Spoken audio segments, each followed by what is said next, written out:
श्री गणेशाय नमः। बहनों, एक साहूकार के 7 बेटे और एक बेटी थी। एक बार कार्तिक मास की कृष्ण पक्ष की चतुर्थी तिथि को सेठानी सहित उसकी 7 बहुएं और उसकी बेटी ने भी करवा चौथ का व्रत रखा।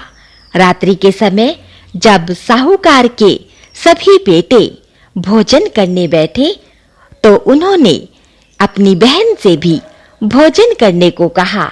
इस पर बहन ने कहा, भाई अभी चांद नहीं निकला है, चांद के निकलने पर उसे अर्घ्य देकर ही मैं आज भोजन करूंगी। साहूकार के बेटे अपनी बहन से बहुत प्रेम करते थे।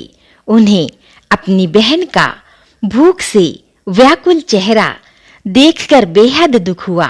साहूकार के बेटे नगर के बाहर चले गए और वहां एक पेड़ पर चढ़कर अग्नि जला दी।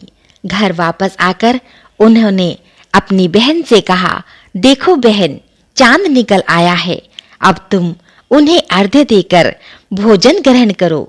साहूकार की बेटी ने अपनी भाभियों से कहा, देखो चांद निकल आया है, तुम लोग भी अर्घ्य देकर भोजन कर लो। ननद की बात सुनकर भाभियों ने कहा, बहन अभी चांद नहीं निकला है, तुम्हारे भाई धोखे से अग्नि जलाकर उसके प्रकाश को चांद के रूप में तुम्हें दिखा रहे हैं। साहूकार की बेटी ने अपनी भाभियों की बातों को अनसुनी करते हुए भाइयों द्वारा दिखाए गए चांद को अर्घ्य देकर भोजन कर लिया। इस प्रकार करवा चौथ का व्रत भंग करने के कारण विघ्नहर्ता भगवान श्री गणेश साहूकार की बेटी पर अप्रसन्न हो गए और भगवान श्री गणेश जी की अप्रसन्नता के कारण साहूकार की बेटी का पति बीमार पड़ गया और घर में बचा हुआ सारा धन उसकी बीमारी में लग गया।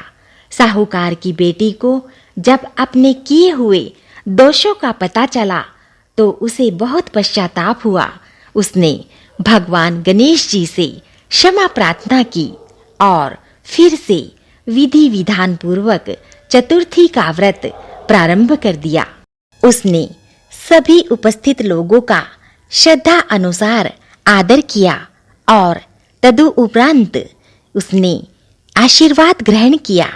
इस प्रकार साहूकार की बेटी की श्रद्धा भक्ति को देखकर एकदंत भगवान श्री गणेश उस पर प्रसन्न हो गए और उसके पति को जीवन प्रदान किया।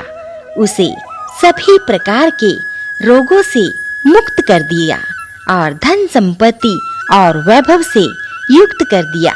बोलिए करवा चौथ माता की जय। कहिए कैसी लगी आपको यह करवा चौथ व्रत कथा? पसंद आए तो इस करवा चौथ व्रत कथा को शेयर अवश्य करें। अब मुझे यानी किरण राजश्री को आज्ञा दीजिए, फिर मिलूंगी एक और धार्मिक कथा के साथ। तब तक के लिए जय श्री गणेश।